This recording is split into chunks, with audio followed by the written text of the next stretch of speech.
Good afternoon, everyone, and thanks for joining us this afternoon.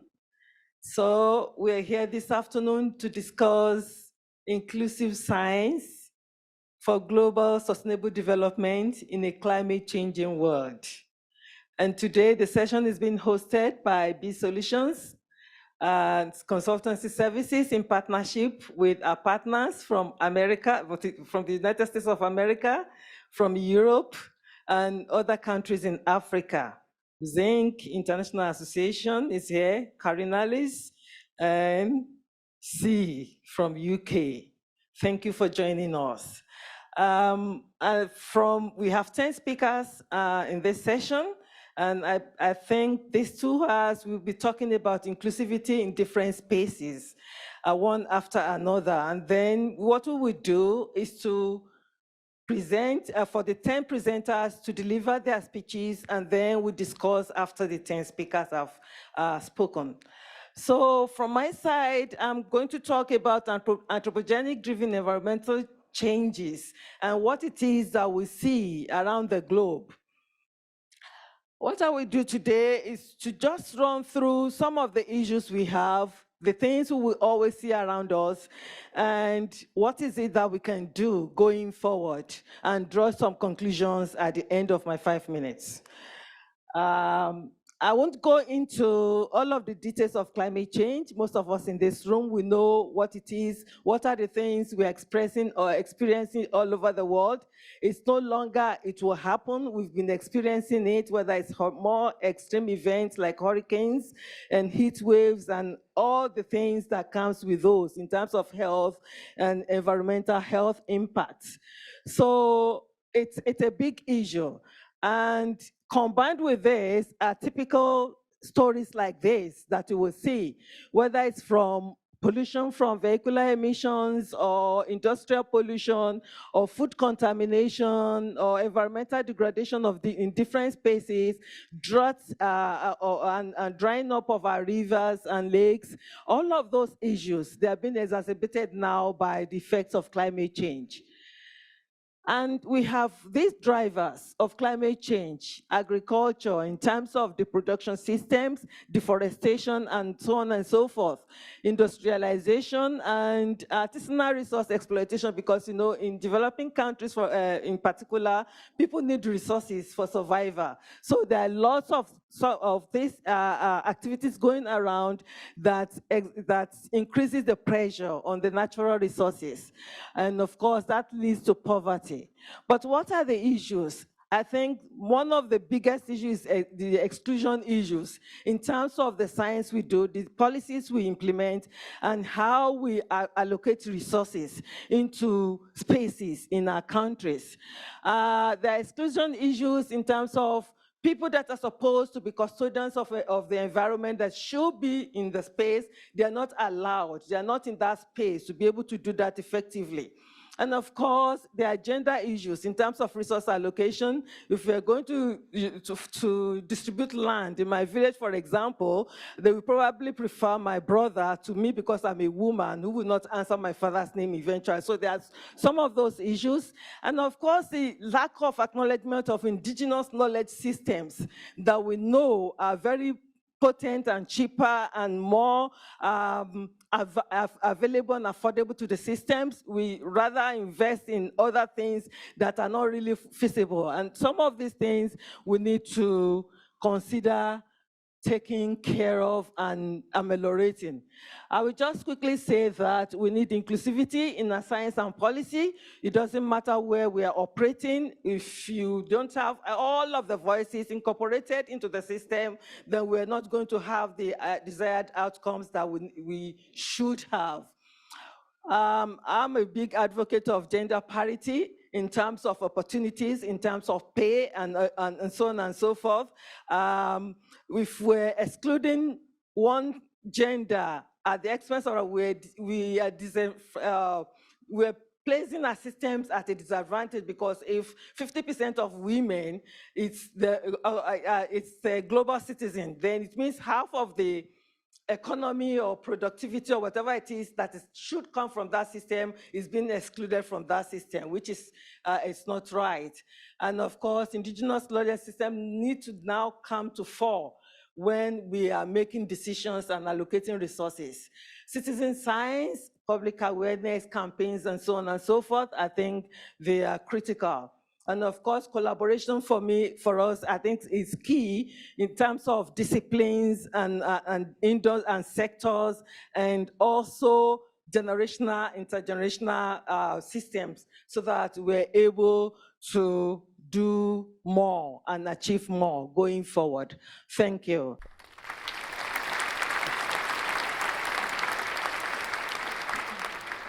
Okay, my topic today is on collaborative innovation through Equitable Research Partnership. My name is Balasa Mutapo, and I'm the Director, Research Support and Management at Nelson Mandela University. We all know the problems around climate change, so I'm not going to go into that, but I want to highlight with this picture that most of the economies that are going to face the largest impacts of climate change are developing economies. And in fact, those economies are also expected to be contributing a lot more into the future emissions and all the large negative impacts for climate change because of industrialization and in development. These economies also need to start thinking of bringing in innovative and sustainable practices in their economic development in order to reduce the impact and contributions to climate change.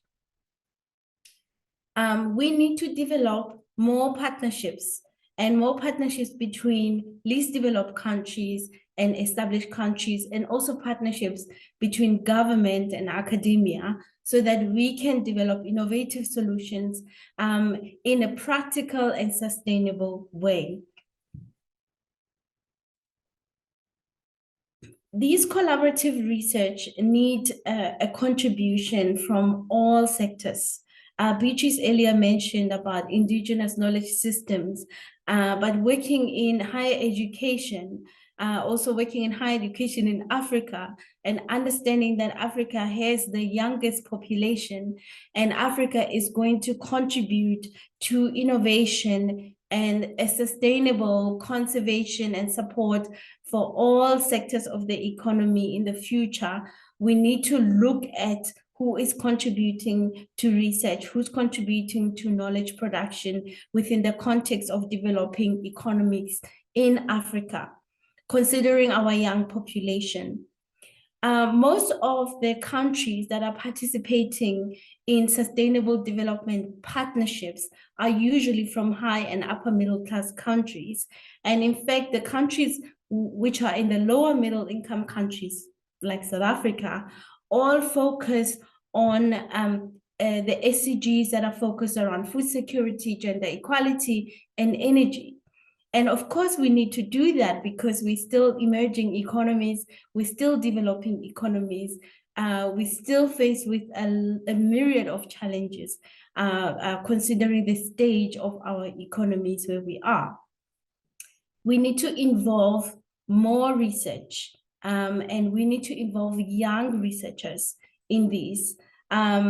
Having worked with young researchers, especially postdoctoral researchers who are underutilized on our continent, and also women who are underutilized on our continent in terms of contribution to research in STEM, and also contributing in leadership in STEM, it means that we are not able to kind of drive the knowledge that we need to do, and we are not always contributing in terms of innovation. Much of the research in Africa is still supported by funding from the North or the West.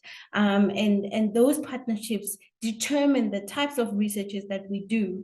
And often our researchers are not quite involved in terms of determining which research areas we need to focus on that speak to our context as a continent, and also as a contributor to future innovation.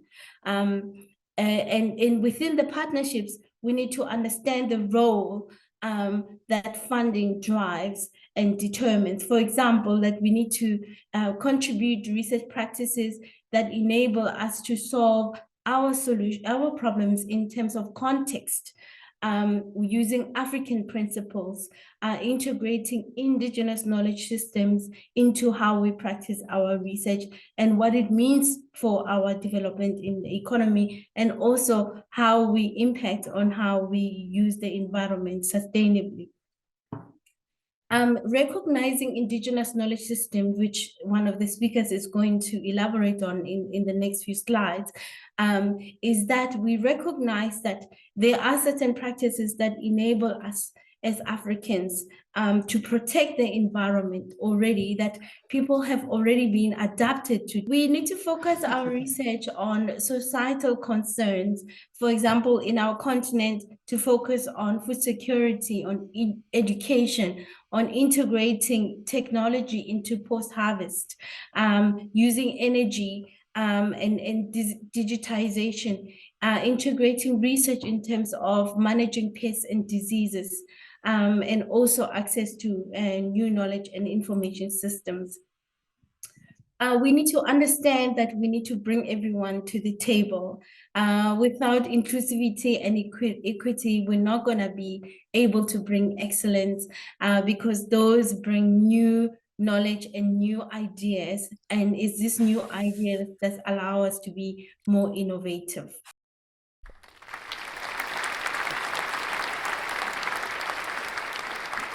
Well, good day, everyone. I'm Oluwaseun Oyekola, and I'm a professor of chemical engineering and a consultant at the B Solutions and Consultancy Services. Today, I'm here to discuss a crucial topic that aligns with the urgent need for sustainability in a rapidly changing climate. With increasing global population and industrial activities, it's no news that we are moving through different ages.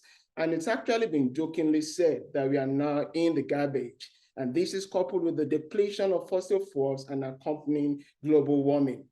At the moment, we are generating more waste than we can handle. It's been said that the world is producing, I hope everybody is seeing the transition of my slides. So it's been said that statistics showed that in 2016, the world generated about 2.1 billion tons of waste. And by 2015, we'll be generating up to 3.4 billion tons. You know, that is massive and that is staggering, that is alarming.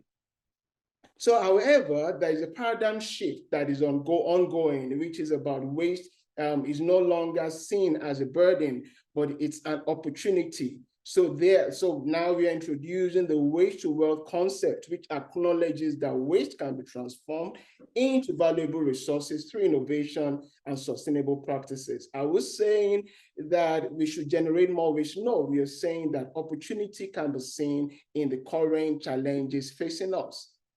One way to minimize the impact of waste is through the circular economy strategy, which has elements of reuse, recycle, reduce, and repurpose.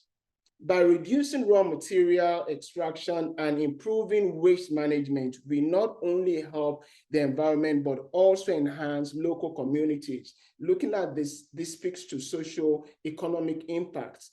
Decentralized waste management solutions will empower the citizens to participate actively in waste reduction management. This way, we can foster a sense of shared environmental responsibility.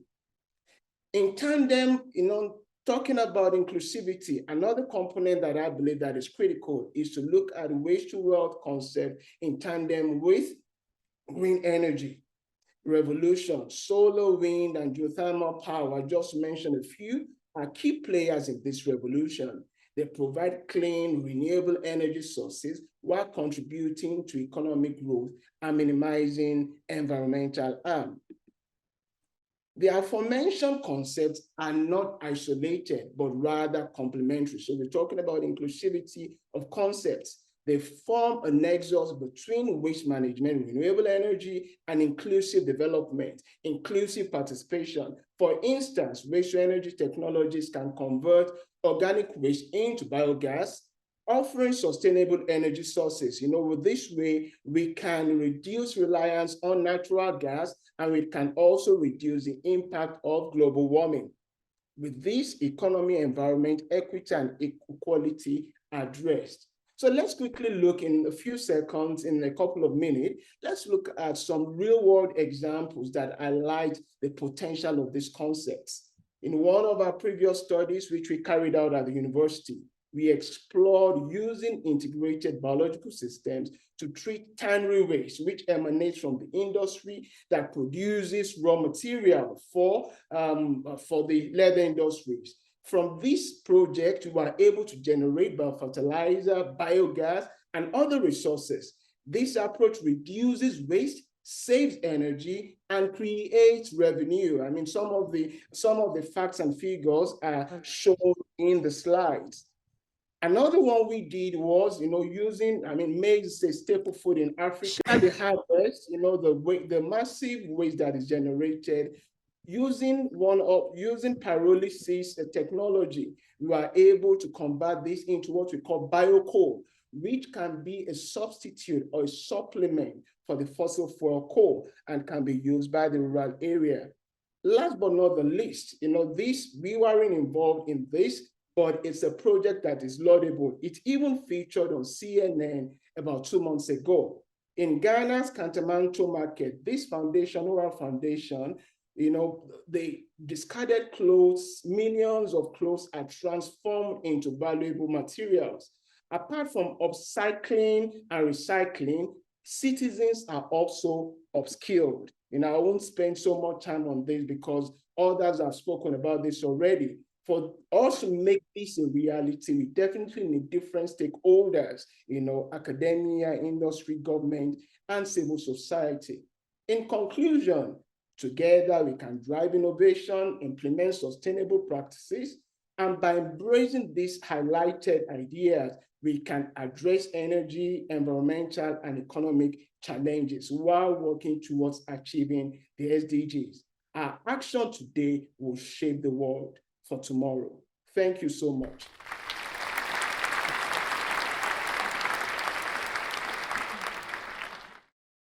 Good afternoon, everyone. Or good day, everyone. Sorry, can you hear me, please? We can hear you clearly. All right. So I'll just try to speak more from the practitioner's point of view. And the topic here is policy interventions for sustainable development, a case study of Ondo State. And I'll be facilitating this discussion on behalf of Her Excellency Mrs. Bamidele Ademola Olateju, who couldn't be here. She is currently the Ondo State Commissioner for Information and Orientation.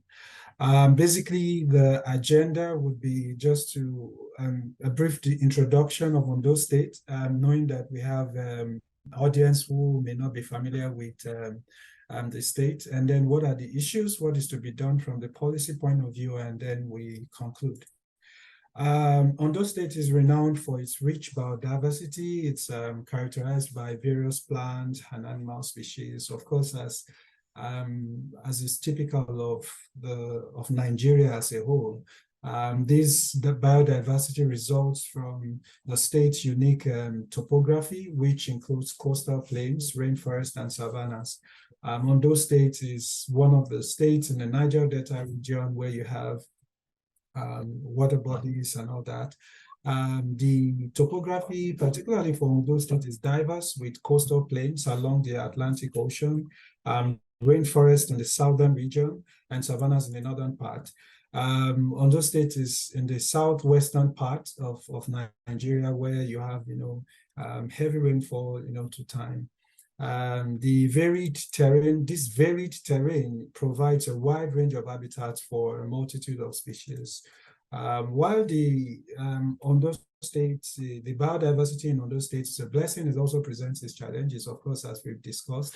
Rapid urbanization, for example, deforestation, forest degradation, unsustainable agricultural practices, and all of this threaten the delicate ecosystem and endanger many species in the state.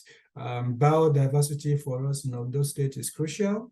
to maintain ecological balance, preserve unique species, and protect livelihoods of local communities and reliance on natural resources. There's been a lot of research here indicating, showing that there are, massive loss of species, from time to time, and approaches to see how policies or some subnational policies can respond to some of these policy issues.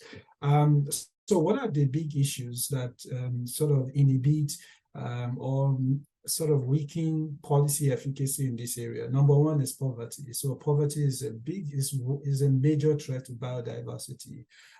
Due to limited economic opportunities, communities resort to unsustainable practices such as illegal logging, poaching, destructive farming practices. And some of these behaviors are very difficult, to contain. Then also, the Nigeria's biological diversity holds significant commercial value, medicinal plants. So this is also another issue. How do we harness some of this commercial value? Then there's also the impact of rural, traditional, and agrarian economy and biodiversity. Ondo State, for example, is an agrarian society, and some of the practices within this sector impacts largely on biodiversity. And like I did mention, also from the point of view of poverty as one big threat, is the depletion of flora and fauna in Ondo State due to increased economic activities. Sometimes the policy choices in terms of the delicate balancing between pursuing and getting more industries, getting more firms to create jobs, and balancing it out with the biodiversity, its effect on biodiversity is usually one key issue as far as policy is concerned. What is to be done? Some of the policy areas that we've seen practically is focusing on women empowerment in biodiversity conservation. And there's a lot of research that shows that women typically, of course, they do cooking in their families. They tend to use wood to fuel their cooking and all that. So like women empowerment in this area could really help significantly, and there are many ways to go about this. Then also there's the promotion of tree planting initiatives in those states. This massive afforestation effort, we also see it as some like low-hanging policy areas that can be used. Then there's also the establishment of animal guides for sustainable hunting practices. One thing that happens in this spaces is that hunting practices are often uncoordinated, and the idea is when you have an animal guides, it's sort of they're trained, they're empowered, there are standards on how they can go about it. And these are some areas that we're looking at as far as policy is concerned. Then the fourth one is encouraging the use of mixed energy sources like renewable resources, for example, to reduce deforestation. I did mention earlier about fuel, which is critical. If there are other sources, for example, cooking stoves, can be used. So as I conclude, basically it's just to say that biodiversity is critical, is important, is crucial for ecological stability, for economic development, is one of the major areas that government should look at. Subnational government, including Ondo State, is looking at it.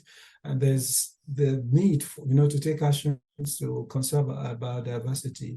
And I think we've mentioned this, the earlier speakers have spoken about the role of individuals, communities, the government, the private sector in biodiversity conservation, particularly in Ondo State. And this, we think, is very important, is the call to action for sustainable practices and policies to protect Ondo State's biodiversity. I think this sort of opens us up to some subnational efforts at subnational level towards, biodiversity conservation and management. Thank you so much.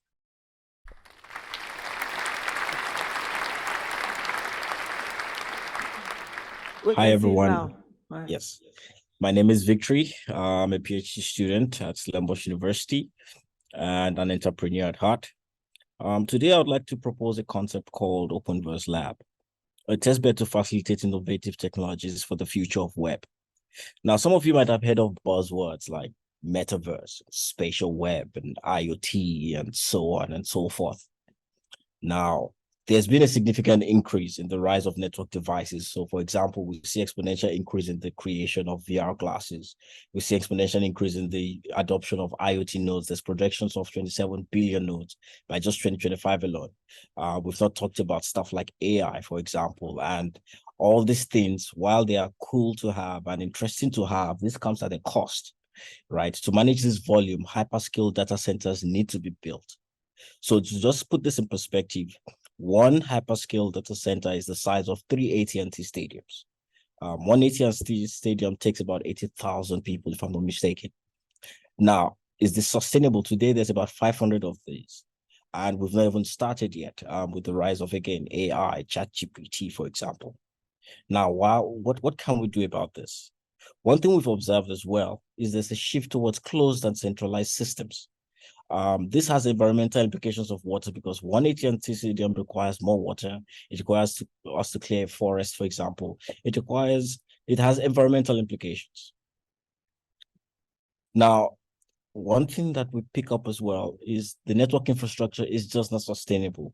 Now, just to give a bit of background, when the internet was built, for example, there was an assumption that it was one person per device. And that was a good plan for a very long time. Now, the internet was built with openness. It was open. It was shared resources across academia, across government, across industry, and it has its success. Now, however, today, just imagine your own home. Chances are you have 2 devices every day. Now, this is going to, again, continue to increase. And why these things are increasing, our technology has not changed. You know, Amazon is building their big systems. And the problem with these big systems is now when something goes wrong, everything goes wrong. I don't know if some of you remember the year 2021 when Facebook was down. I remember we were running an event and we couldn't access the event because it was down. Now, this is something we can expect in the future metaverse or in the future web where we have centralized and closed systems. We should expect more outages. We should expect more downtimes. So what are we proposing here? We're proposing OpenVerseLab. Just to give you, again, a bit of story. Like imagine a smart city where power just goes out or the network goes down, where for example, your traffic lights are not working. That is something we don't want to see. We want sustainable cities, we want sustainable communities, and this is where we're proposing a global testbed called OpenVerseLab. It's a testbed for technologies that could facilitate growth in the metaverse world, for example, or in the Web 4.0. Here we're saying technologies that are contributed to this testbed are built with shared values like openness, scalable, sustainability, and so on. This is supposed to, we hope that by providing this concept OpenVerseLab, we can drive technology, we can drive collaboration, and we can drive improved and increased adoption or growth in the metaverse or in the web, future web.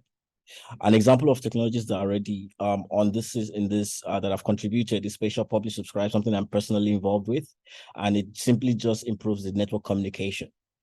FVP Life is something from a different university that captures multimedia content at significantly low cost. And this is something we are proposing.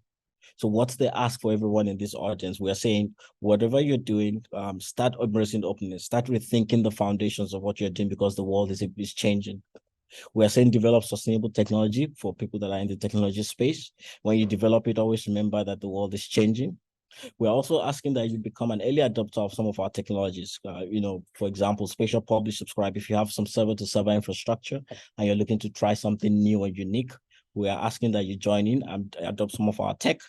We're also asking for people here, whether you're a researcher, whether you're a policymaker, to contribute to OpenVerseLab, whether it's in form of technology, whether it's in form of policy development, and so on. This is something we're asking for you from the people in the audience today. Thank you so much for the time.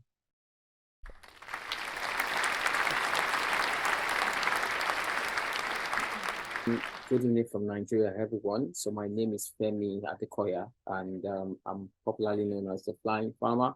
It's actually a pleasure being here. I'm actually sharing with you all.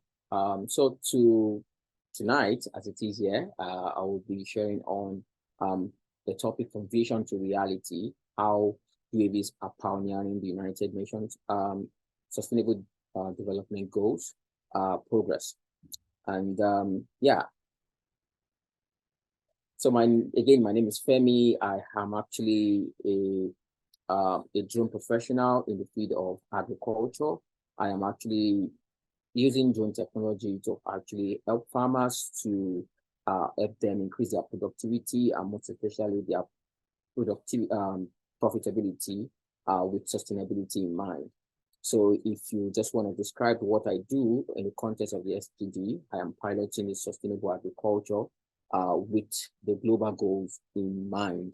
And when we talk about sustainable agriculture, we're not only talking about productivity, we are also talking about sustainability, environmental sustainability, economic sustainability, and as I also go on with my presentation, I'll be sharing more of that within this time. So yeah, it is actually, if we look at the 17 goals of the SDG, we will realize that they are all in on these 3 pillars, the economic pillar, the environmental pillar, and social pillar, and economic relating to our livelihood as humans. And but the question is, how does drone technology, and that is the unmanned aerial vehicle, UAV, is impacting and influencing the realization of this goal, or perhaps the promotion of these goals.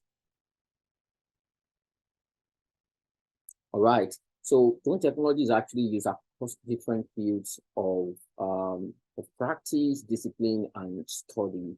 Of course, one of which is agriculture, to biodiversity, and as I've said, it's cut across the economic, environmental, and social pillars. And all of these that you can actually see on the screen, from wildlife conservation, invasive species studies, oil and gas, and many more, disaster management, construction, are actually using drone technology to actually collect data and also perform specific activities. And these are actually various ways that drone technology are being used, but I would actually focus on agriculture and what I do with drone technology.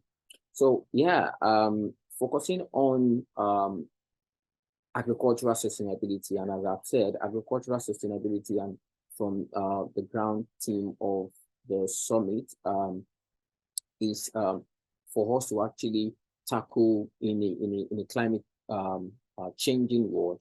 How can we actually use this technology to actually impact positively, the realization and the manifestation of this goal, transforming our vision into reality.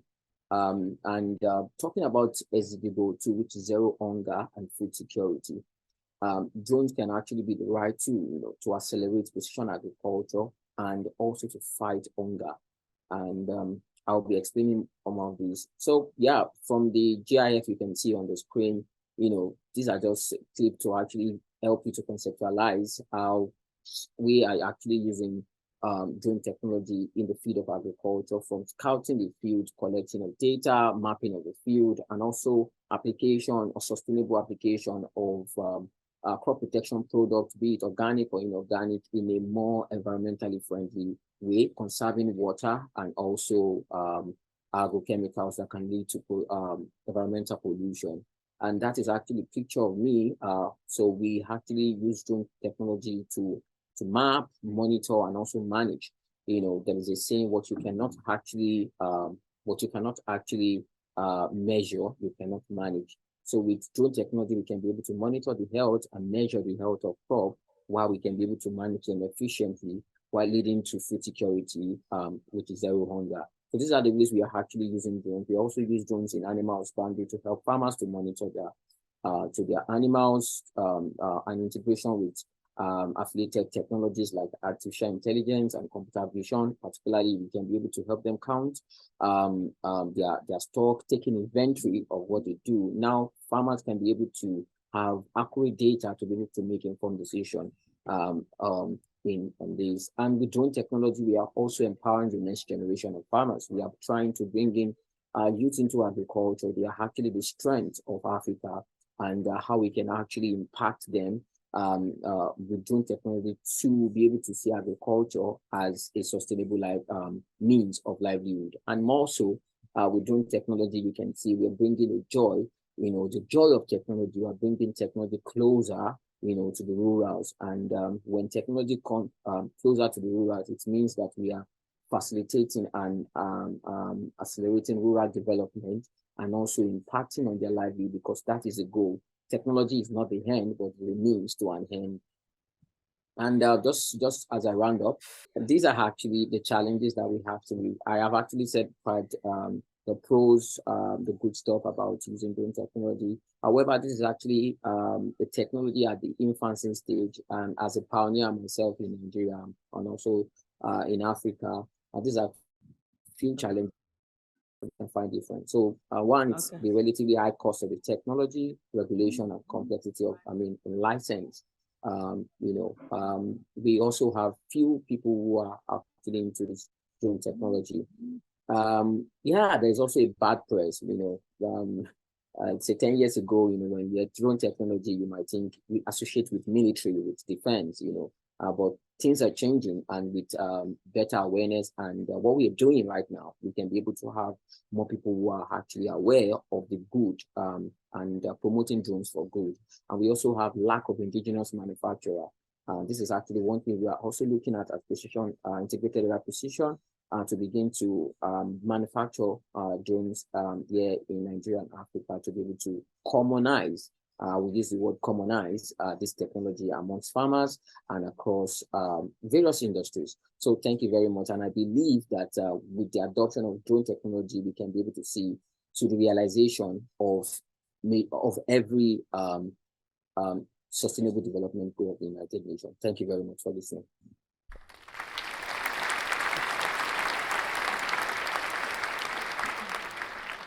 Thank you, Prof. Thank you, everyone. I'm Chioma Blaise Chikere. I'm from the University of Port Harcourt. I'm a professor of environmental microbiology and biotechnology.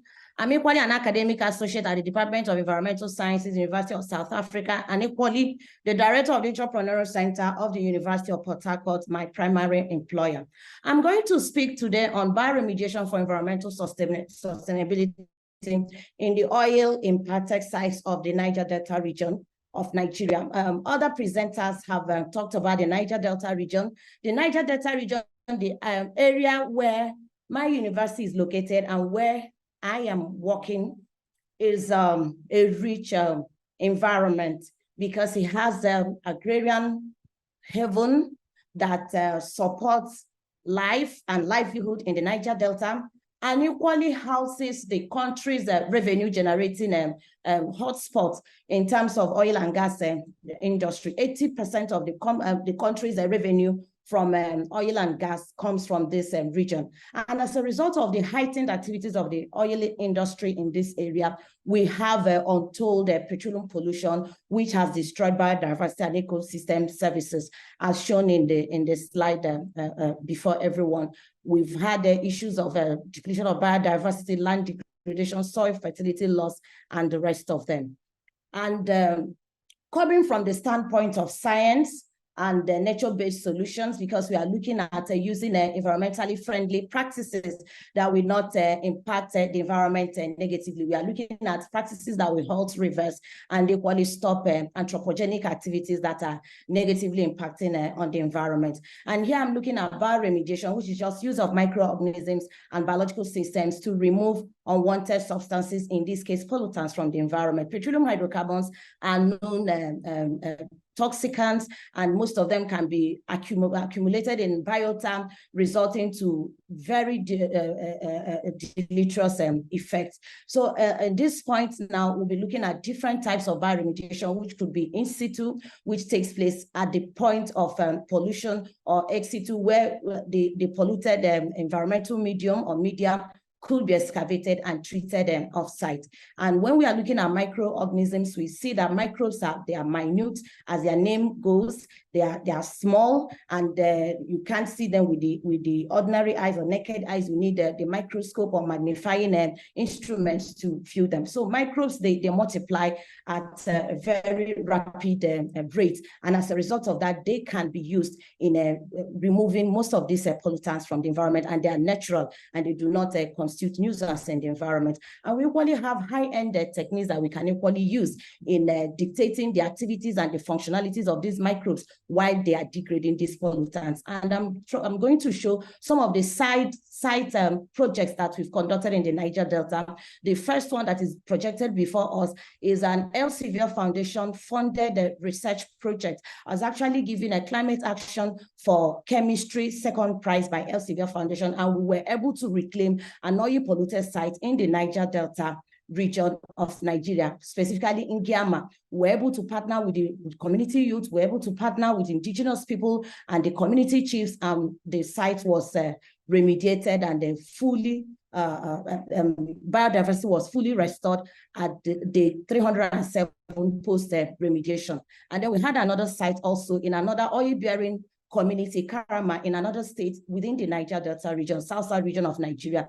In Karama, we can see from the slide 1, then to 2, that's my PhD student working there when we're doing the site remediation and equally collecting samples for laboratory studies. We're able to restore biodiversity, vegetation in the polluted site after the remediation project was completed. So in these projects, we're able to scale up research from the lab to the field.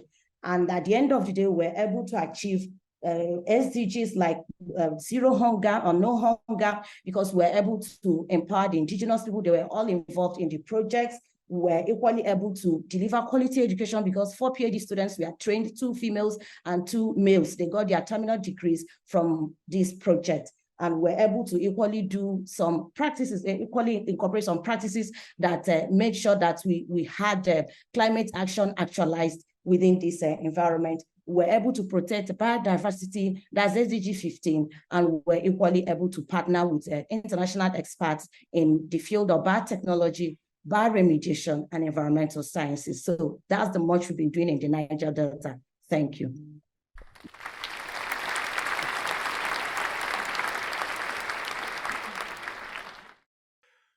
While the slides are being pulled up, I imagine I'm on camera and people are listening. So I work for the International Zinc Association, which is a nonprofit organization representing the global zinc industry. What's different about this talk is that I'm going to be sharing our perspective from a sector, an industry sector, how we approach the Sustainable Development Goals in inclusive science in a climate changing world. So it's not about an individual company. So here we go, industry partnerships towards food security, improved health, and I'm using zinc deficiency as that case study. And as Beatrice had mentioned in the beginning, indigenous knowledge systems are extremely important in this fight against zinc deficiency. We developed this zinc sector roadmap back in 2019. And when you talk about a corporation, you do often see this good health and well-being identified within occupational health and safety, but as a sector, that takes on a whole new meaning for us. And so I'm going to show you how this unique position that zinc sits in can also address food security and health and well-being in our communities.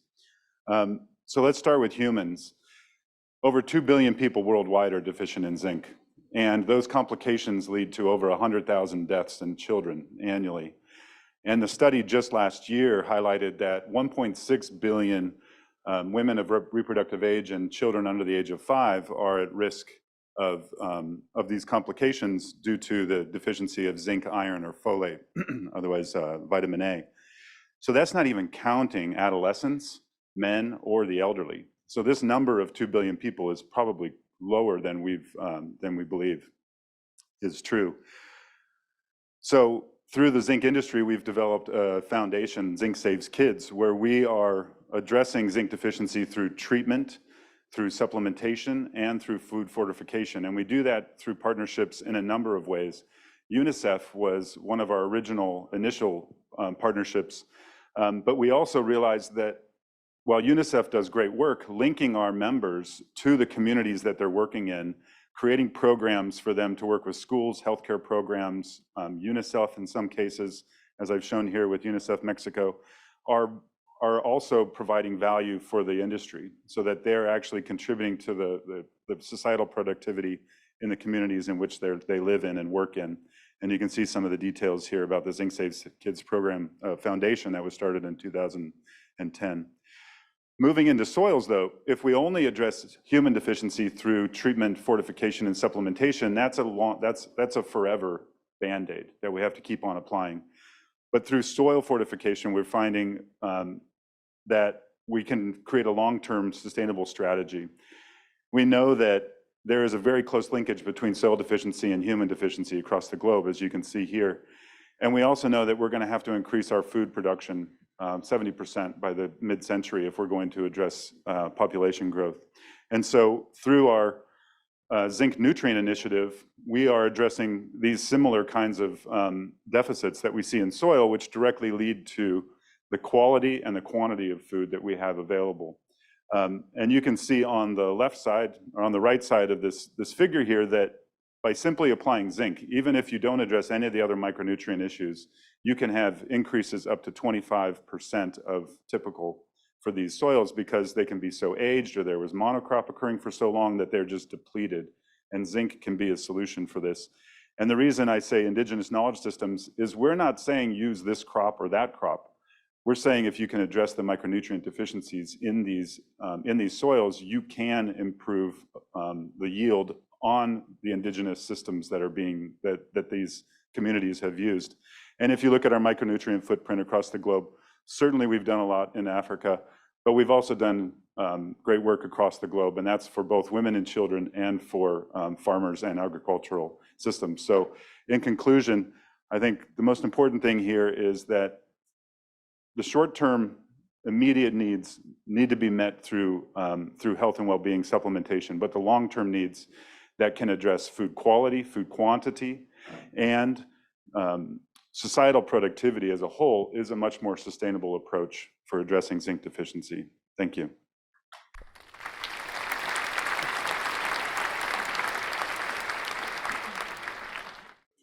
Good morning, afternoon, and evening. My slides coming up. I'm wearing my hat today as an editor-in-chief of an environmental journal, and I want to speak to how we amplify a more global voice in environmental science. Oh, are the slides up already? My apologies.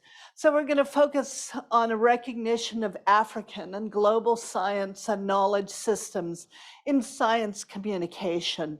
And for me, it's a bit preaching to the converted. We're all learning as we go. So it's important to remember that the environmental issues, the sustainable development goals, are very global. The choices we make locally have global and local impacts. So the drivers and effects of environmental challenges are quite global, but specific solutions are quite local. We may cause problems in a place, but you need site-specific solutions that meet the needs of local conditions and local people, and therefore their local voice in how we solve these problems. However, of course, we have a history of different sort of research, where the more resourced scientists have a number of practices that aren't entirely helpful. Some of you may have heard of helicopter research, where richer country scientists do studies in lower income or historically marginalized settings without involvement from local communities, and often with those local communities not even having access to their own information and data, and really not having a voice in how things are designed. And of course, there's ethics dumping, where sometimes research is done in places with lower ethical controls or standards than you would get away with in your own country or region. There are a number of publications on that, but of course, those aren't practices we want to continue. There are a number of barriers we've we've encountered as we try to be more global and inclusive in publication. One, of course, is unconscious bias. And one approach to that is more like double anonymous peer review and training, a lot of practice to overcome the biases that just don't give us equitable outcomes. Often I hear from authors, they hear that their specific paper is too local or regional, even if it's at a scale that if it were in the developed world, they might not get that same criticism. So sometimes a different lens is applied.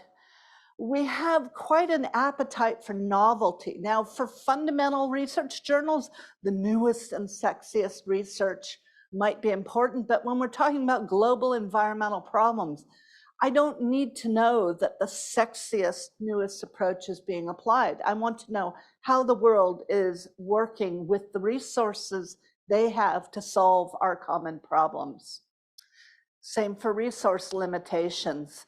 We want to know how science is being used to address our wicked problems.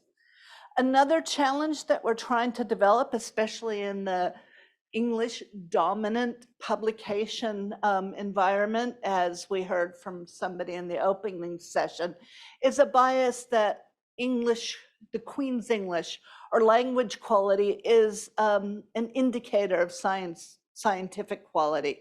We want to ensure that although we need to review scientific excellence, that we don't prejudge papers based on language skills, as long as it's clear enough, and that we fix those things after we've evaluated the science. And of course, a lack of inclusion in the decision structure, which takes a continued action. Now, I'm not going to read these to you. Other groups more involved than I have looked at the issue of moving scientific publication to social justice. And a lot of that has to do with examining and recognizing historical dynamics and problems, and then trying to address them. Until we acknowledge problems, we can't really try to solve them. And I recommend this link, which you can see when you look at this online, to look at deeper discussion of that. So it's important to understand, especially when we use environmental science to inform problems. Those are normative and social decisions and should reflect the values of those affected.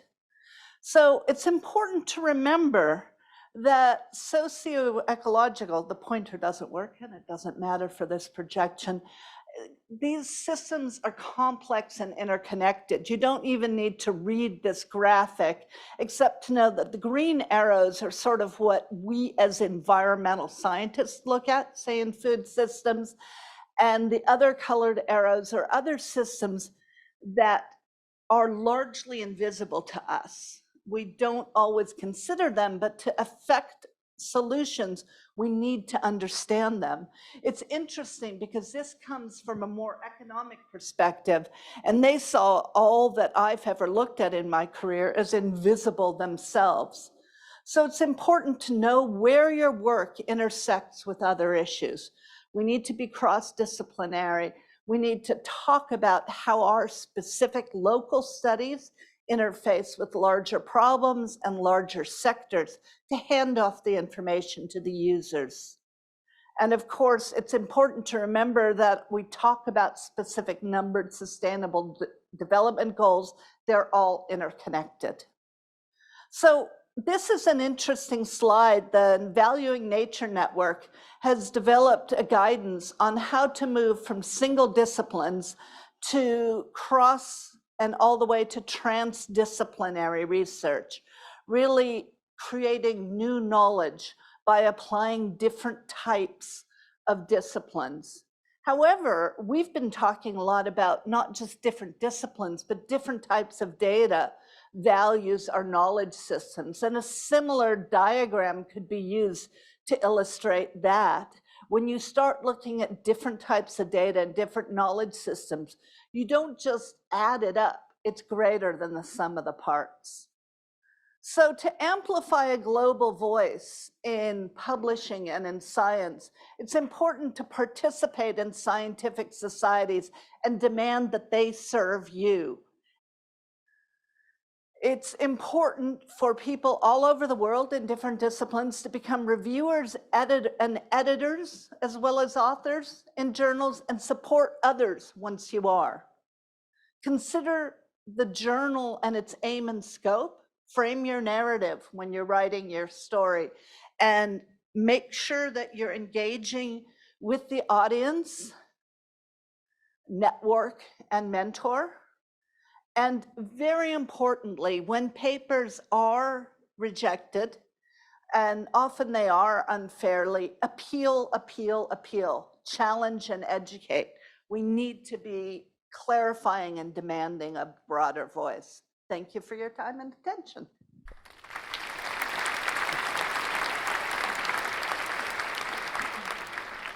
Thank you very, very much. I am gonna ask Beatrice to permit me. It's been a really long day, and we know part of this work, it can take a very mental and perhaps physical toll. So we're gonna take like 5 seconds, Beatrice, if you permit me, and we're all just gonna take a nice deep breath. One more. Fantastic. That just feels so much better, right? Gets us ready for me to wrap up and for us to get into the discussion. To everybody online, thank you so much for hanging in there with us.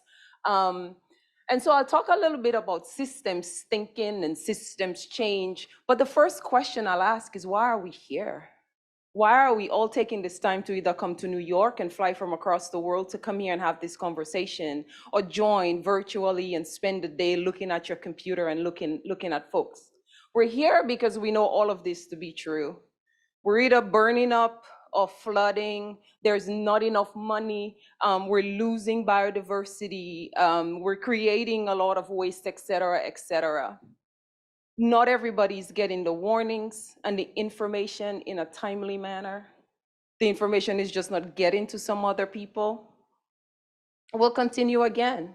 Some data on why we are here, I think, specifically focused on the countries and the regions of the world that are most impacted by climate change, which is the big topic here today. And you'll see in red, when we put numbers to the impact, it has a different kind of meaning. It has a different feel, right? It lands differently on us. When you look at 110 million people are impacted directly from climate change issues, that kind of resonates, right? Because I think most of us cannot really comprehend, right? 110 million people, when you see it in numbers, it means something different.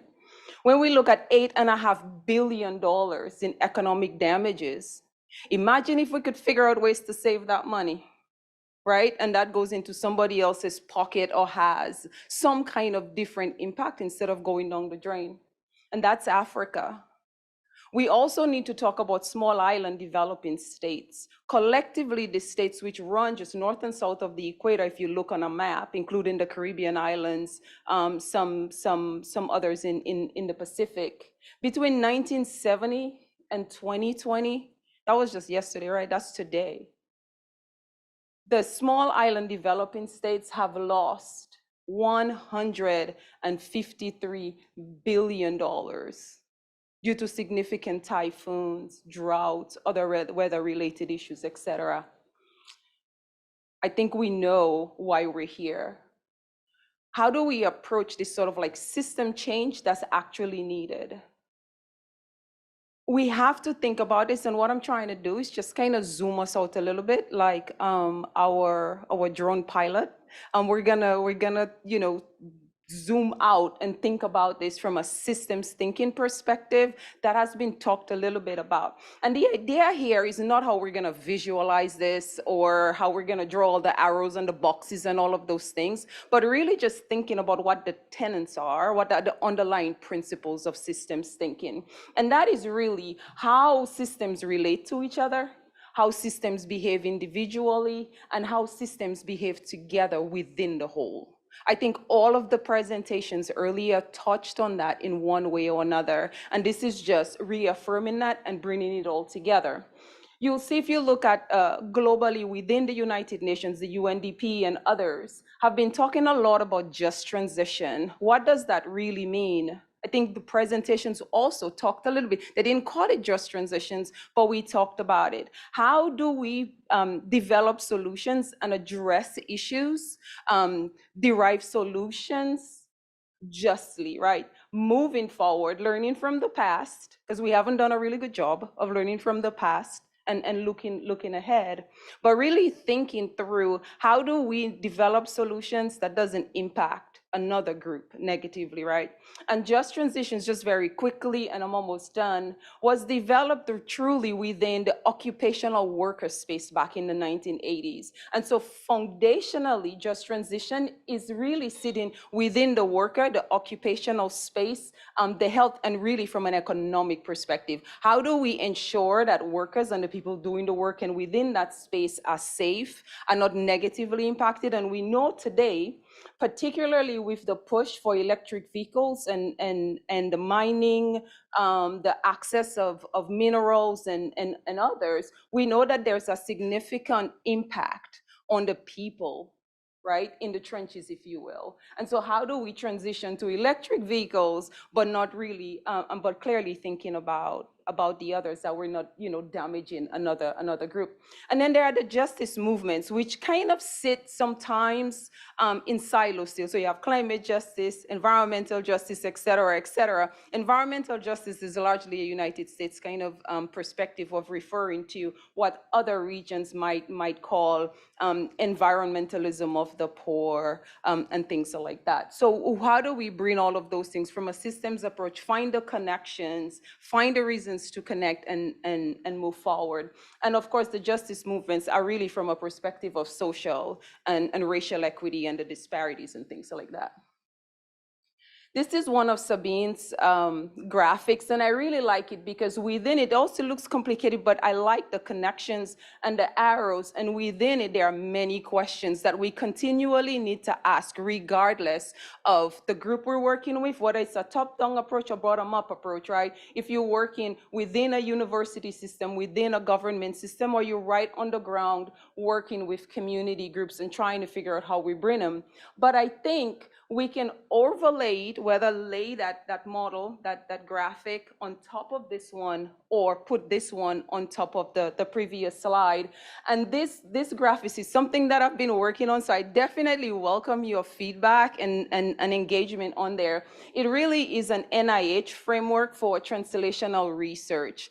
And I've edited it because the model kind of sits as concentric circles. And I think if we apply it to how we think about climate change and system change, systems thinking, the circles must connect and connect and feedback into each other. And so I won't read this, but I wanted to present it as food for thought. So my big question as I do more and more work in this space is who and or what is missing from the discourse on change, because that's what we're trying to do, right?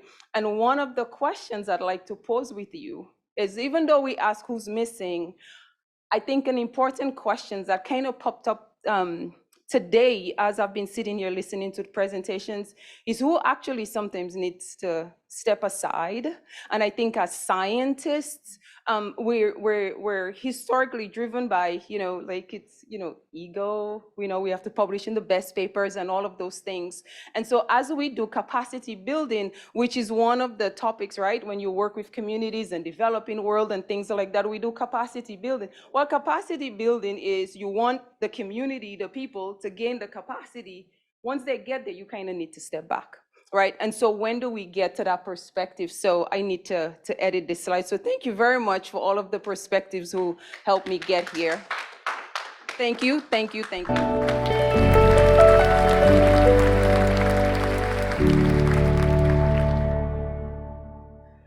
I think for me, what has come clearly out of all of the presentation is that it doesn't matter the space you are, whether you are a civil engineer or an electronic engineer or an ecologist or a farmer, whoever you are, there is a way you can infuse inclusivity into whatever it is that you are doing.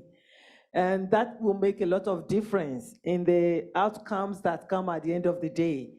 And I guess each of the presenters have brought it to the fore that there's something we can contribute to the SDGs in our small little corners to make a difference. And one important thing I would like us to go home with from this evening is, what is it, or what are some of those things that the 20 or so of us in this room can take home and start running with, even if it's 2 or 3 things that we can say, this comes out strongly in this session, and this, we want to run with it. How we want to do it eventually, we can continue to engage and discuss on that, but it would be nice to see what, because we, like you said, why are we here? We know why we are here.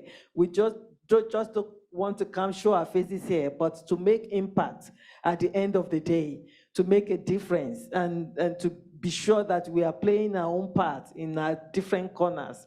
So it will be interesting for me to go out of this place with something like that. Thank you. And we welcome suggestions from our audience also. Yeah. Thank you, everyone, for your wonderful presentations. You asked that at the end of your presentation, what needs to step aside and, who needs to come to the table. And I guess I would propose this for like the whole panel and everyone in the room, honestly.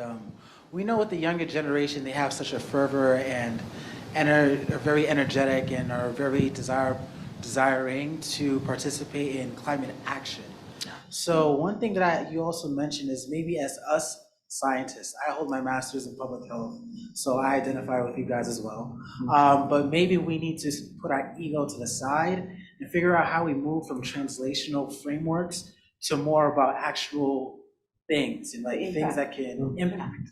How is it that we can engage this younger generation? Like, what are the keys to action? What do we tell them in order to really get engaged and motivated in terms of really participating? Like, how can we bridge that gap between where they are and where we are so that they can also make an impactful change, no matter, the fact that they're not as qualified, they don't have as many publications, etc. Thank you. Thank you. I think that's a really good point. And I want to first start from a different angle and then hopefully get back to your question, because I've been thinking about this a little since the opening session, and a lot of my career as a scientist trying to make my science relevant, part of my evolving awareness is often we don't properly understand our role as scientists and as science in all of this. And part of the issue that I think we need to keep reminding ourselves is that policy and action and management and decisions are normative. They're societal decisions that have to do with how, which is why I was talking about local values, how people balance our land and waterscapes, or manage our land and waterscapes to balance often competing social values. And I think often where we might fall down, I mean, I know early in my career, I delivered data by the kilogram and didn't understand why it didn't make a difference. A lot of where I think we can do better is not just talking at better, but listening to. And I think, and I have a bias here because this is kind of my thing for my journal and my career, is translating our quality science in terms of the values of stakeholders and the decision criteria and the things people care about, whether they're ecosystem services, whether they're translated to animals and endpoints, We need to have transparent, rigorous science that's translated in the terms of what the young people, what society, what regulators think, and that can be unpacked back to the fundamental research. But our role is to inform societal decisions and respect then that the decisions and the balance are about values beyond the science. And often we stop at the science because it's so obvious for us. But our role is to serve societal decision-making. And that translation role and that engagement, not just to speak at, but to hear and then return to inform society and better decision-making. I think that interface is where we need to make a better difference. Yeah. That was a lot. Can I just say one thing, just one before you go, Laurel? Public health is the most important medicine that we practice because it is the translation. Everyone else is just doing technical clinical work and not communicating and not getting it into practice. So thank you for committing your career to that. Thank you. So some people have told me like this statement I'll say is a little bit provocative. I don't necessarily think it is. I think it's the truth. I think science is a bit of the arsonist firefighter, and we have to own that first. So that is the way I think of meeting students where they are, the younger generation where they are, understanding and owning that our drive, right, from the Industrial Revolution through is pretty much what led us here, right? And so science as a whole, particularly chemistry, and I'm a chemist, has created much of these issues. We started off the session with anthropogenic inputs, and we all know as scientists, we like fancy words, but that just really says man-made. We created these things, right?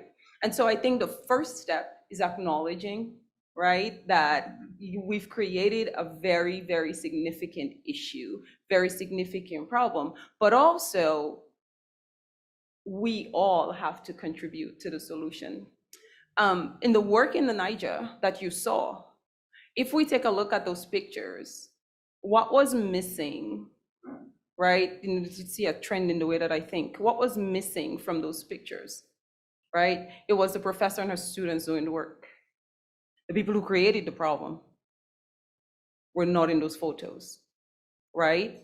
And so I think bringing students and speaking about science, the issues, the problems, and how we go after solutions in a very truthful and open and honest manner is the way that we get engagement, get better engagement. The other perspective I would say is that the way we approach research at universities has to change a little bit in order to engage students. There are many students who don't really want to work in a lab, don't really want to work on a bench. And a lot of research programs right now that support students to come in the lab and do the research is really continuing to be centered around and on what a faculty member is interested in and how perhaps they want to approach the research.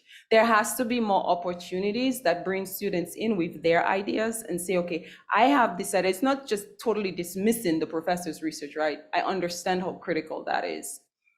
But bringing in the students and saying, let's talk about this. You know, what do you want to learn? How do you want to contribute? Because the fact of the matter is, especially when we're talking about Black and brown students, the lived experiences of those students are critical to the problem solving, right? It's very critical to how that science that's being done in that lab, whether it's fundamental or applied or wherever it falls in that range, is critical to how that science is gonna reach back to that community and have impact. And today, most of the students are experiencing the world and experiencing the impacts of climate change real time, real life. It's in their face, right? And so most of the students that go into this space are really entering it because of their experiences or experiences of a parent, a grandparent, somebody they know. They're going research cancer research because, 5, 6 people in the neighborhood had cancer, right? And they want to have a solution. So I think the biggest is being open and meeting students halfway and saying, yes, you belong in this conversation. It doesn't matter that you're a 20-year-old freshman in college, right? Like, what do you have to add?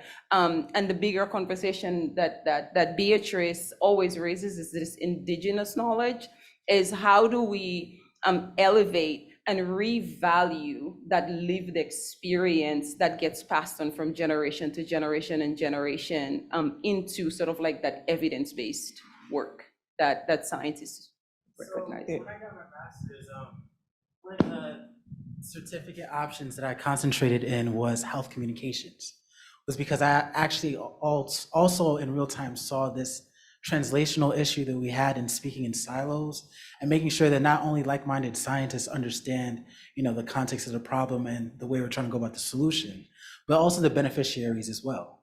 So do you believe that we also have a need to bridge the gap between, just us speaking in silos, not only to the next generation of scientists and public health professionals and, change makers, but also the beneficiaries, making sure that they understand the full scope in a way that's digestible to them as well? How do you think we should best go about approaching that? Is maybe like the solution, getting involved with content creators in a sense? Like, do you think there's maybe an innovative solution there in terms of partnering with, people who understand people to better translate, the information that we may not best be able to? What are your thoughts?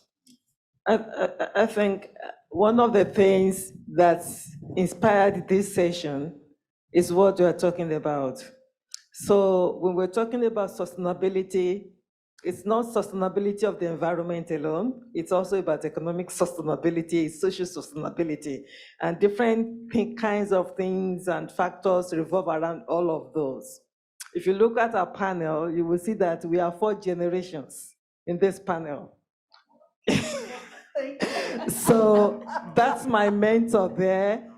And I have my colleagues, and I have my junior, and she has juniors. So, and it's deliberate. We are conscious of that. And we are from different spaces, from engineering to chemistry to ecology to, that's where we're coming from. And it's deliberate. And the point I'm trying to make is we're intentional about what we're doing so that it will be impactful at the end of the day. So about you see that the drone technology and all of those, so your generation. So we encourage it. We want others to encourage that also. And we believe in collaboration a lot because the chemists cannot solve all of the problems. Somebody put in the chat, one of my virtual presenters says that, and I will read this: innovation isn't about science and engineering. He's a chemical engineer, a professor of chemical engineering. Isn't about science and engineering technology. Innovation is only impactful when everyone leverages their strengths. And social scientists are critical to innovation.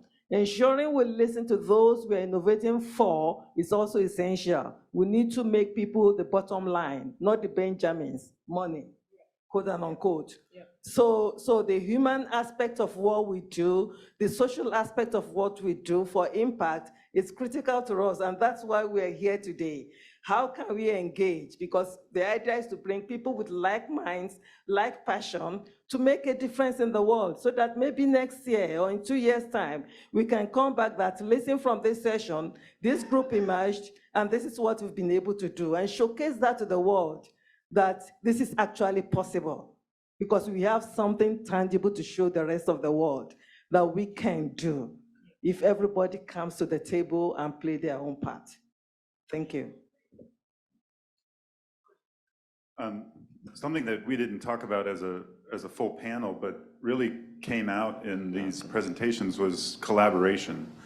And I mean, that happens in so many different ways, and you could even say that the SDG 17 is the Partnerships for the Goals is also talking about collaboration. And I couldn't get into the details of it in my talk, but where we started with just giving money to organizations and wishing for the best, whether it was nutritional or agricultural. And what we found in the end was that the most impactful programs were where if we're doing a crop trial for a new produce, we bring in the Ministry of Agriculture in that country. We bring in the member company that's in that region. We bring in the community leaders from the local community where the crop trial is going to occur. And we as scientists might play a role in terms of making sure everybody's on the same playing field technically, why this is happening. But after that, they all live there. They all understand the people and the community and the service and the value and the benefit and everything, and they can communicate it much, much better than we can, right? And if you have a government agency involved, then maybe you can also get to the policy at the end of the day, right? Not just prove it works, but now let's allow everybody access to this technology or this innovation that wasn't previously available.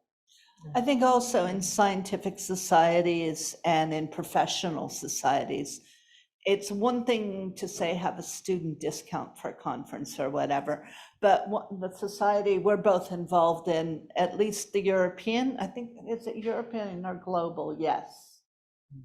Is that global? Oh, yes. Okay, they established something called the Young Environmental Scientists. And it's a meeting that is completely run by the young scientists for the young scientists. So they were given the resources and they do their meeting, and us old farts stay out of the way unless we're invited. I think when you're chairing sessions and having discussions, you should require that an early career scientist is on every panel. This idea that otherwise, we love this stuff. We can do this all day. So us old gray-haired people won't leave because this is our thing. And so you have to consciously create a space and a dialogue. And as Laurel said, most importantly, sometimes just step aside, stop blocking and open it up. But you're not just talking about the scientists, you're talking about the youth in society, and it's engaging your science in terms of the things that matter to them and making your science accessible, transparent, and relevant, I think. And that organization is the Society of Environmental Toxicology and Chemistry. So if you are a chemist or environmental scientist, you may consider joining us. That is the president of the World Council, and I'm the vice president of the World Council.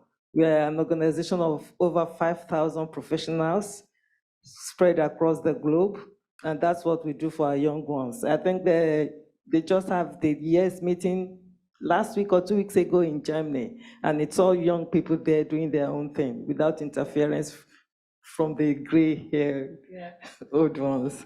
But you mentioned communication. I think definitely just kind of to touch on that point that you shared, social media and the influencers, and I think there's a space for that, right, in reaching the people who consume that type of media.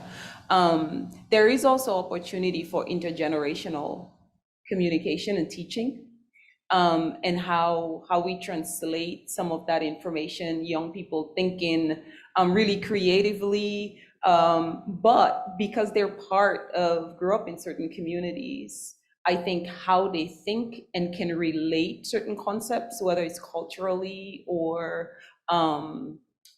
just geographically specific, to the older community, right? And new concepts like what is climate change, right? Sustainability.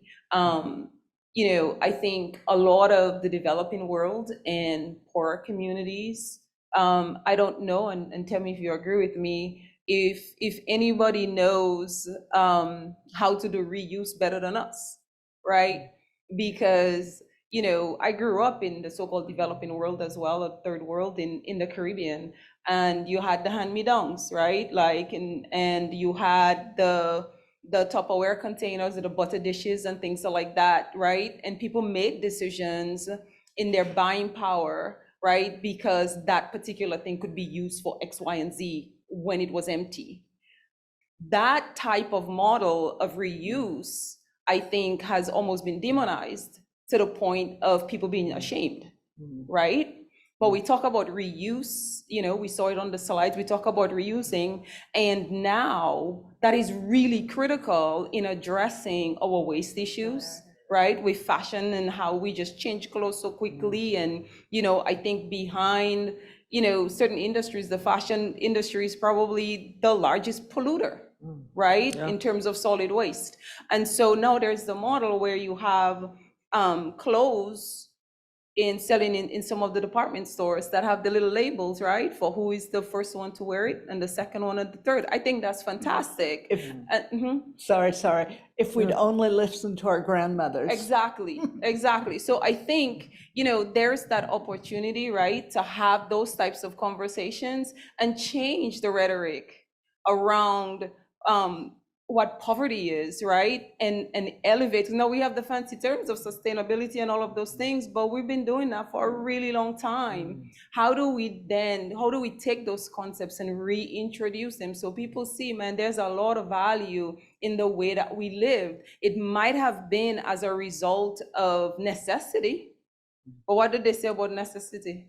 It's the mother of inventions. Yeah. Right? Yeah. And so there's opportunity for all of that. As young people, how do we help communities of color, Black and brown communities and others, poor communities, reclaim that wealth of information that is in the lived experience and elevate that, right? And how do we revalue and take it to that next level in terms of communicating, I think, on both sides of the fence. So intergenerational, the power of social media, but also just, you know, in the community and that lived experience. So let me quickly take this person online. Chioma has raised her hand for some 10, 15 minutes now.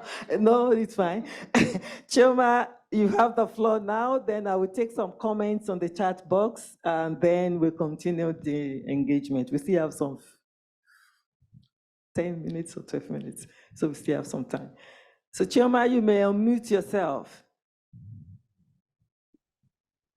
Hello, everyone. Thank you so much, Prof, for the opportunity. I want to actually respond to what Laurel said. We can't hear you.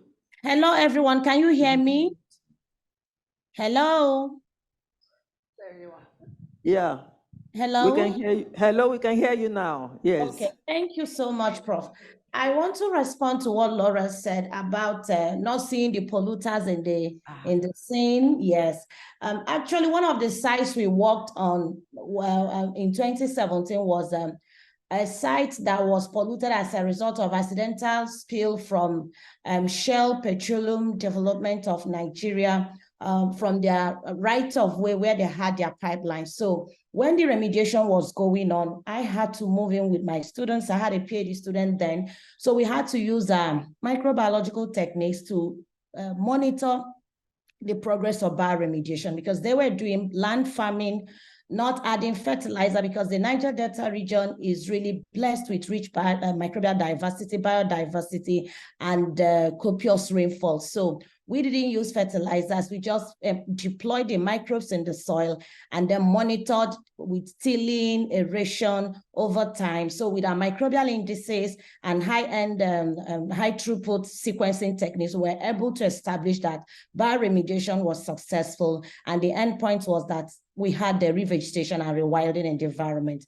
And then the second one we worked on was a project that was funded by Elsevier Foundation that I mentioned. I got a second prize from the Chemistry for Climate Action competition. So my proposal was selected. I was given 25,000 euros to do the bioremediation project. It actually came from the student. He, at that point, was my MSc student from that community that was grossly oil polluted.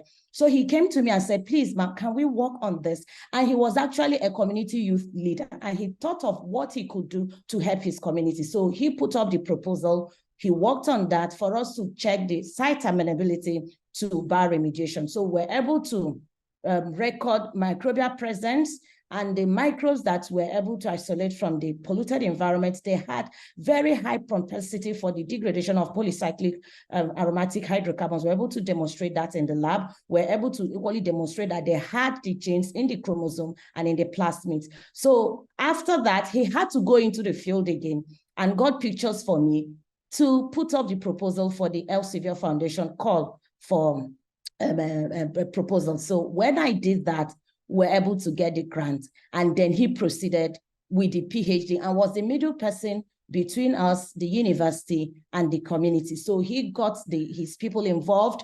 We had the community youth to employ them in the project. They were the people that supplied the manpower. The community chief was able to give us the boats because it's a coastal area. So we had to ferry them across the river to the polluted land. He got his PhD at the end of the day. We're able to collaborate with colleagues at the University of South Africa, where I equally send the students to do some of the analysis that we didn't have the enabling environment to do so in Nigeria. So at the end of the day, he got his PhD. He was able to clean up the environment that was polluted and delivered a fully restored biodiversity-rich farmland to his people. Thank you. Thank you. I didn't want to be your mouthpiece because I know that story so well. I was going to talk to it later, that it's actually a community-based kind of project, but thank you, you saved me some time. So we have two interesting comments in the chat box. The first one is from Prof. M.R. Ahmed. He said, "Dear all, this is Prof. Ahmed from the South Pacific. Unfortunately, we have a hard time getting funding and publishing our papers in good journals. We have clear aims about SDG 7, but the only thing that happens is visits, promises, and workshops with no tangible outcomes. Many publishers mention diversity, but we hardly have people from this region in the editorial boards of good journals. I have written some more on my profile. I welcome others' opinion on this." So the editor-in-chief may speak to that later. The other comment there is, let me scroll a little bit. "Be careful" is from Sulaksho. I hope I pronounced your name properly, Sue. "Be careful of ageism. In the US, it is becoming more common for people to initiate new careers later in life. I think instead of focusing on the young in age, it is more inclusive to think in terms of new perspectives being contributed by people from outside the status quo." And I completely agree. Very fair. Thank you. And I completely agree. I think speaking of early career is probably fairer than, I mean, I make age jokes, but yes, of course. And we had that conversation just earlier around, you know, the aging population and how we retrain, and all of that is part of the conversation, I think, in the just transition is, you know, retraining as certain manufacturing jobs, for example, change to be more robots or more quote unquote technical with like electric vehicle production or solar panels, retraining and not just losing you know, an entire workforce or expertise. And I think that's true across many, many sectors that we continue to talk about. But very, very, very, very true. Agree 100%. We have 10 minutes left. Any comments from the audience? Yes, sir.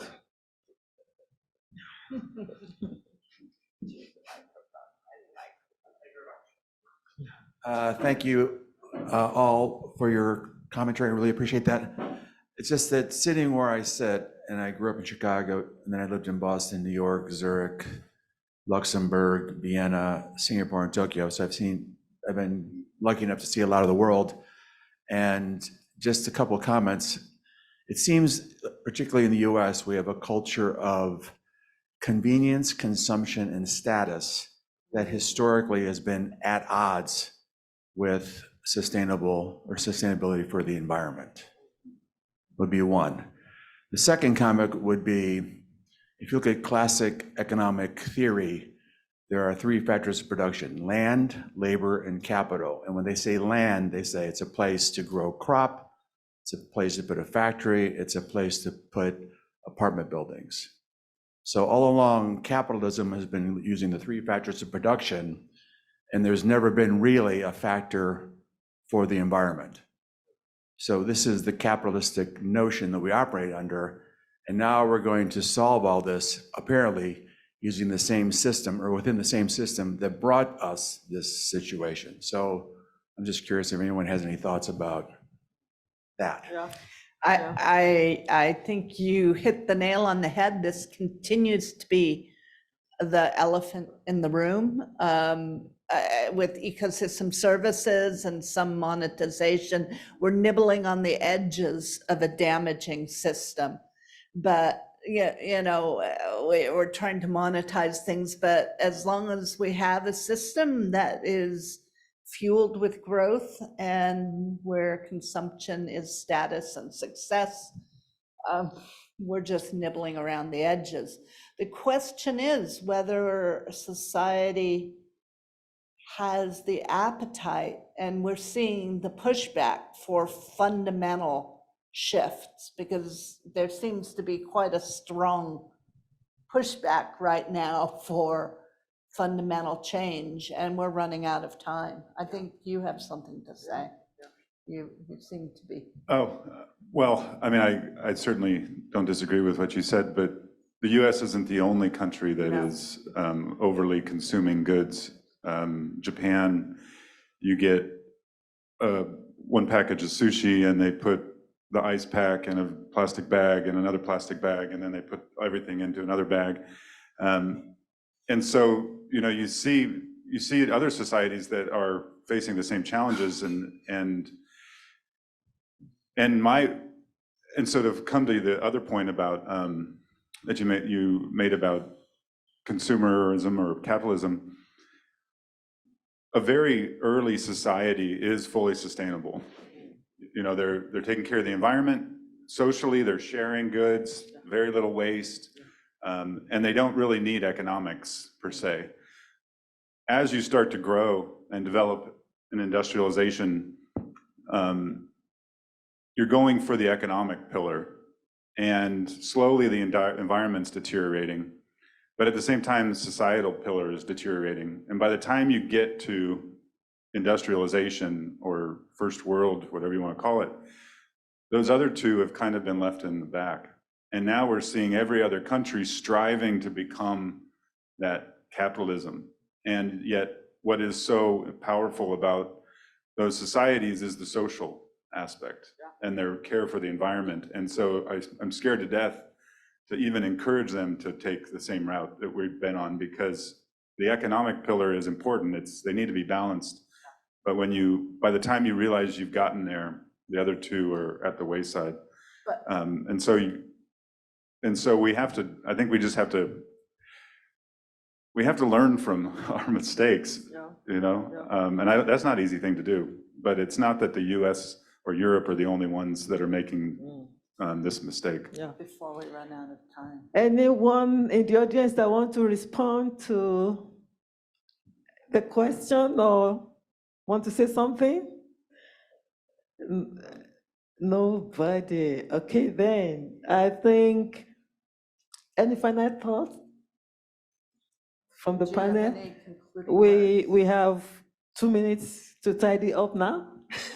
Yeah, you're the chair. Okay, so thank you very much, our friends online and everyone that has stayed with us till this time of the day. It's been a long day, even for those of us in the US now, and especially those in Africa and Asia that are on the extremes of the time zones.